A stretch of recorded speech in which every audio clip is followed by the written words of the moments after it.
Est-ce que tu as déjà vu un spectacle de mime? Il y en a plus tant que ça aujourd'hui, mais moi j'adore ça et j'en ai vu un très chouette au Festival d'Avignon. Je te raconte? Bienvenue dans Théâtralité.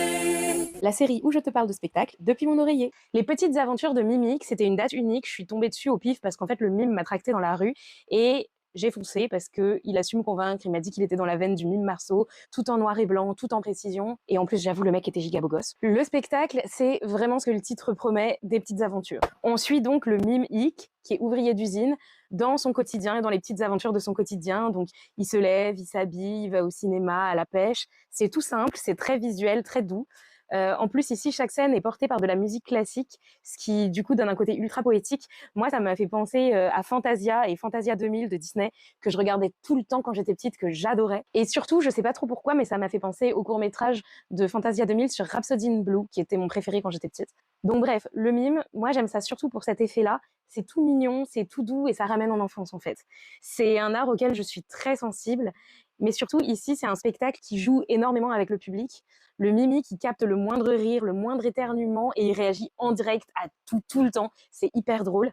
À un moment donné, il fait même monter une spectatrice sur scène et il improvise avec elle toute une scène où il veut l'habiller mieux.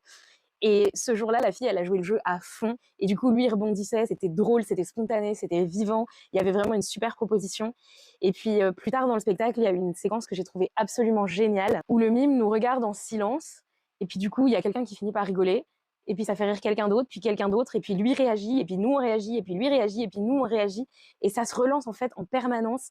Et ça finit en espèce de fou rire collectif trop bizarre. Et lui, il surfe dessus, il joue avec ça, il relance. Et franchement, j'ai vu un vrai phénomène de contagion émotionnelle et j'ai regretté de pas avoir mon dispositif d'enregistrement parce que pour moi qui travaille sur l'effervescence collective, bah là, j'étais servie. Franchement, ça aurait été incroyable à analyser. Voilà, sinon, c'était doux, c'était drôle, c'est hyper simple, il y a quasiment rien sur scène, mais tout y est, en fait. Et c'est ça que j'aime dans le mime, c'est que tu vois tout. La canne à pêche, le film projeté, le métro bondé, alors que le mec, il est tout seul, en silence, avec juste de la musique. C'est ton imaginaire qui fait le taf et ça marche. Quand c'est bien fait, le mime, vraiment, c'est magique. Ça m'a aussi un peu rendu nostalgique parce que avant le Covid, il y avait énormément de spectacles de rue dans Avignon et notamment il y avait beaucoup de mimes. La nuit, j'allais toujours sur une place qui était renommée la place des artistes de rue. Je pouvais passer des heures à regarder ce genre de spectacle. Et depuis le Covid, eh ben, il y en a beaucoup moins qu'avant et les mimes ne viennent plus trop.